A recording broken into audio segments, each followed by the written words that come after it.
Hello everyone, welcome to my channel. This is Jhansi. ఈరోజు నేను మీకోసం తీసుకొచ్చిన రెసిపీ సొరకాయ కూటు కర్రీ అండి. ఇది one of the authentic recipes of south India అండి. ఎస్పెషల్లీ కేరళ, తమిళనాడు, కర్ణాటకలో చేసుకునే చాలా ఆరోగ్యకరమైన రెసిపీ అండి. ముఖ్యంగా వెయిట్ లాస్కి అయితే చాలా ఉపయోగం ఉంది. దీనికి కావాల్సిన ఇంగ్రీడియంట్స్ చూడండి: సొరకాయ, అలాగే ఒక 2 ఉల్లిపాయలు, ఒక హాఫ్ కొబ్బరి చెక్క, అలాగే 4-5 పచ్చిమిర్చి, అలాగే ఒక హాఫ్ కప్పు పెసరపప్పును కూడా నానబెట్టుకొని ఉంచుకోండి. నిజంగా మనకి ప్రకృతి ఇచ్చిన వరాల్లో ఇదొకటండి. ఈ సొరకాయ అనేది దానికి చాలా ప్రాచీనంగా చూసుకున్న వేదాల్లో కూడా దీని గురించి ప్రసక్తి ఉందండి. దీన్ని సాంస్క్రిట్లో అలబు అంటారంట. అలాగే ఇది ఆఫ్రికాలో పుట్టిన మన ఆల్ ఓవర్ ఏషియాలో చాలా చాలా వైద్యపరంగా, ముఖ్యంగా ఆయుర్వేదంలో కూడా చాలా ప్రాముఖ్యత ఉందండి. మన బాడీలో ఉన్న చాలా రకమైన మలినాలన్నింటినీ, వ్యర్థాలన్నింటినీ డీటాక్సిఫై చేస్తుందంటండి ఈ సొరకాయ జ్యూసు. అండ్ దీనిలో ఉండే పల్పు, సీడ్స్ అయితే వెయిట్ లాస్కి చాలా చాలా యూజ్ అవుతాయి. అలాగే ఈ ప్లాంట్లో ఆకులు మరియు పువ్వులు అయితే స్కిన్ డిజార్డర్స్ ఉంటాయి కదండి, కొన్ని మచ్చలు, అలాగే మనకి చూడండి మొటిమలు ఉంటాయి, అలాంటి వాటికి ఉపయోగపడతాయి. అలాగే దీని జ్యూస్ అయితే ఇంకా చక్కగా యాసిడిటీ అలాంటి వాటికి, అలాగే వెయిట్ లాస్కి చాలా ఉపయోగపడుతుందండి. సో అంత ఇది ఉంది, మన ప్రాచీన గ్రంథాల్లో కూడా వీటి గురించి ప్రసక్తి ఉంది. అండ్ మీకు తెలుసా, ఈజిప్ట్లోను అలాగే గ్రీక్ సివిలైజేషన్లో కూడా వీటిని వాడినట్టు వీటి యొక్క ఆకారాలు, అంటే సొరకాయ యొక్క గుర్తులు ఇప్పటికీ ఉన్నాయంటండి. అంత ఉపయోగకరమైంది. సో దీన్ని మన డైట్లో చేసుకోవడం చాలా ఇంపార్టెంట్ అండి. సో ఈ సొరకాయ కర్రీని హెల్దీ వెర్షన్లో చేద్దాం. అందుకే కొంచెం తక్కువ ఆయిల్ వేసుకోండి వీలైనంత వరకు, ఎందుకంటే కొబ్బరి కూడా యాడ్ చేస్తాం కాబట్టి ఎక్కువ ఆయిల్ అవసరం లేదు. ముందుగా దీనిలో పోపు దినుసులు వేసుకున్నాను: ఆవాలు, అలాగే జీలకర్ర, కొంచెం పచ్చెనగపప్పు, పచ్చిమిర్చి వేసుకొని కొంచెం వేగాక ఆనియన్స్ కూడా యాడ్ చేసుకోండి.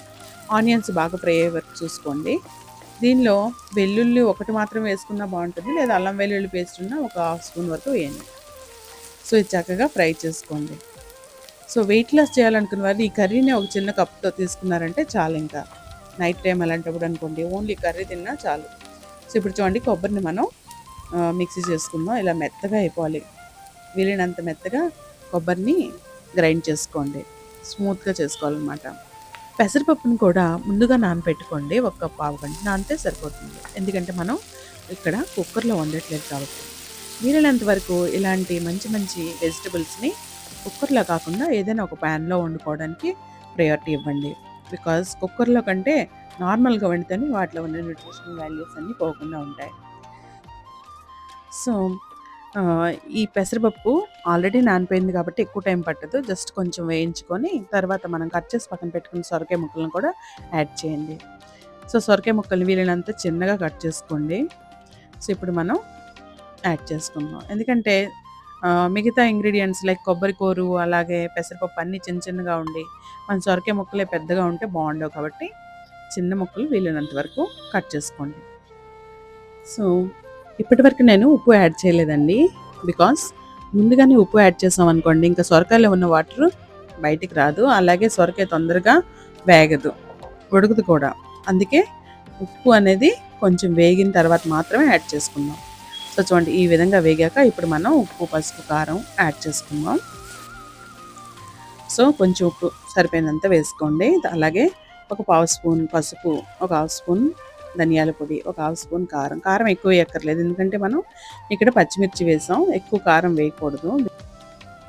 చాలా బాగుంటుందండి కర్రీ, చపాతీలతో కానీ ఫుల్కాస్తో కానీ చాలా బాగుంటుంది. ఇప్పుడు మనం ఒక 1 కప్ వాటర్ని ఇలా ముక్కలన్నీ ములిగే వరకు వాటర్ వేసుకోండి, ఎందుకంటే ఇది మరీ పప్పులా ఉండకూడదు, అలా అని మరీ చిక్కగా కూడా ఉండకూడదండి, మోడరేట్గా ఉండాలి. సో ఇప్పుడు చూడండి, ఆల్మోస్ట్ 7-8 మినిట్స్ వరకు ఉడికించాను. ఈ మాత్రం ఉడికితే చాలండి. సో ఇప్పుడు మనం కొబ్బరి యాడ్ చేద్దాం. ఈ కొబ్బరి ఒక హాఫ్ కప్ అయితే సరిపోతుంది, ఎందుకంటే మనం తీసుకుంది ఒక హాఫ్ పీస్ ఆఫ్ సొరకాయ కాబట్టి సరిపోతుంది. కొబ్బరి వేసాక మాత్రం ఒక 5 నిమిషాలు చక్కగా ఉడికించుకోవాలి. అప్పుడే కొబ్బరిలో ఉండే కొబ్బరి పాలన్నీ చక్కగా మన సొరకాయతో అండ్ మిగతా పప్పుతో కలుస్తుంది, రుచి బాగా వస్తుంది. చూడండి, ఇక్కడ 5 మినిట్స్ వరకు చూస్తే మన కర్రీ ఎలా ఉంది.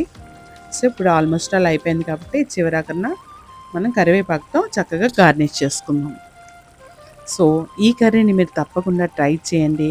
అండ్ ఇలాంటి మంచి మంచి రెసిపీస్ కోసం మీరు నా ఛానల్ని సబ్స్క్రైబ్ చేయండి. అలాగే మీకేమైనా మంచి మంచి రెసిపీస్ తెలిస్తే కనుక కామెంట్ చేయండి. అండ్ ఎస్పెషల్లీ సబ్స్క్రైబ్ చేయడం అయితే అసలు మర్చిపోవద్దు. సో ఇప్పుడు దీన్ని సర్వ్ చేసుకుందాం. చూసారు, ఈ కన్సిస్టెన్సీ ఉండాలండి. దీనిలో మనం చక్కగా నెయ్యి వేసుకొని తినచ్చు. సో మన కర్రీ రెడీ అయిపోయింది. సో ఈ వీడియో మీకు బాగా నచ్చింది అనుకుంటా. అండ్ ఇలాంటి మంచి వీడియోస్ కోసం do like, share, comment and subscribe my channel. And like చేయడం అనేది చాలా క్రూషియల్ అండి. తప్పకుండా లైక్ చేయండి. Hope you like this video. See you in another video. Bye bye. Take care.